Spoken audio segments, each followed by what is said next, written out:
ओम नमः शिवाय। ओम नमः शिवाय। जय श्री महाकाल। हर हर महादेव। भाग्यशाली लोगों की क्या पहचान होती है? क्या हम भाग्यशाली हैं या नहीं हैं? और ये प्रश्न भी आप पूछ लेते हैं कि भाग्यशाली होने के साथ साथ अगर हम भाग्यशाली नहीं हैं तो क्या करें? क्योंकि बहुत सारे जातक जब खुद को इन संकेतों से जोड़कर देखेंगे और कोई संकेत उन्हें नहीं मिलेगा तो वो खुद पर ये बात शक करेंगे कि हम तो भाग्यशाली है नहीं। पहले ही आप अपने भाग्य को बहुत कोसते हैं कि हमारे किस्मत में तो कुछ चीज़ें अच्छी चल ही नहीं रही है, लाइफ में कुछ चीज़ें अच्छी घटित हुई नहीं हो, या एक सडन टाइम से जैसे 2 साल पीछे बीते हुए 2 साल या 3 साल, इन 2-3 सालों के भीतर लाइफ में बहुत से परिवर्तन ऐसे हुए हैं जो हमारे सोचने और समझने से बिल्कुल बाहर है। तो क्या संकेत है भाग्यशाली लोगों की? क्या पहचान है? और अगर ये पहचान हमसे नहीं मिलती है तो हमें क्या करना चाहिए जिससे हम भी भाग्यशाली हों, हमारा भाग्य साथ है? देखिए, भाग्यशाली होने का मतलब कुछ विशेष चीज़ें नहीं है। हम जो मेहनत करेंगे, यहाँ कर्म को ज़रूर प्रधानता दी गई है। हम जो मेहनत करेंगे हमें उसका फल मिले, जो हमारी योग्यता है, जो हमारा काम है, उस काम का जस मिले, जो हम काम कर रहे हैं उस काम का हमें फल मिले। बस यही भाग्यशाली है। अनायास हमारे काम बने, मन खुश हो, घर में सुख शांति समृद्धि हो, ये सभी चीज़ें भाग्य के हमारे अंतर्गत आती है। तो वो संकेतों पर, उन बातों पर हम विस्तार से आपको मैं बताऊं उससे पहले एक निवेदन करना चाहता हूं। चैनल को अगर अभी तक आपने सब्सक्राइब नहीं किया है, चैनल से नहीं जुड़े, तो प्लीज़ आप चैनल को सब्सक्राइब करके जुड़ें। कमेंट्स में भोलेनाथ का कोई एक नाम लिखे, हर हर महादेव, जय शिव शंभो, भोलेनाथ का कोई भी एक नाम लिखे जो आपको अच्छा लगे। मुझे बहुत अच्छा लगेगा। इस बहाने हम ईश्वर का नाम भी लेंगे और भगवान को याद भी करेंगे। अगर आप चाहते हैं अपनी कुंडली का विश्लेषण करवाना तो जरूर एक बार हमसे अपनी कुंडली का विश्लेषण कराएं। जो भी अपने प्रश्न हो, लाइफ में अगर कोई स्ट्रगल चल रहा हो, कोई परेशानी चल रही हो, कोई से भी परेशानी चलो, तो बिल्कुल एक भाई दोस्त समझकर आप व्हाट्सएप पर अपॉइंटमेंट लेकर बात करें। आपकी उस समस्या का एक सकारात्मक समाधान और जो भी एक रास्ता होगा हमारी तरफ से मदद का, हम जरूर आपके लिए कोशिश करेंगे।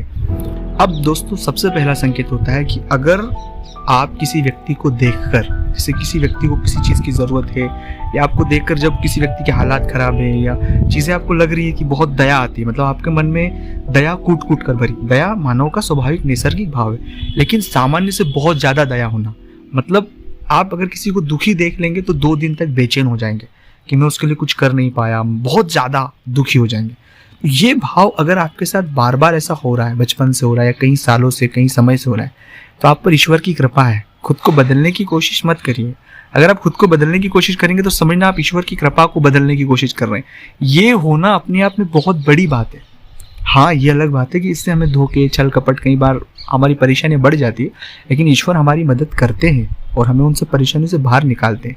तो सबसे बड़ा संकेत ये है कि अगर ये दया बार बार आपको बहुत ज़्यादा दया आती है, कई बार व्यक्ति रो देते हैं, आंसू आ जाते हैं, वो एक्सप्रेस नहीं कर पाते, लेकिन उन्हें उस चीज़ को लेकर बहुत हर्ट होता है। ये भाव शिव का भाव है और यही सबसे बड़ी किसी व्यक्ति के भाग्यशाली होने की पहली संकेत है। दूसरा, अगर किसी जातक का सामान्य से बड़ा माथा होता है, सिर जो है बड़ा होता है, सामान्य लोगों का जो हमारा सिर सामान्य होता है उसका बड़ा है, तो वो बहुत भाग्यशाली होता है। अब ऐसे लोगों को ऐसा लगता है कि हमारा सिर बड़ा है तो वो अटपटा महसूस करते हैं, लेकिन रियल ऑफ फैक्ट में ये बात है कि वो बहुत भाग्यशाली लोग होते हैं, सिर बड़ा सरदार का।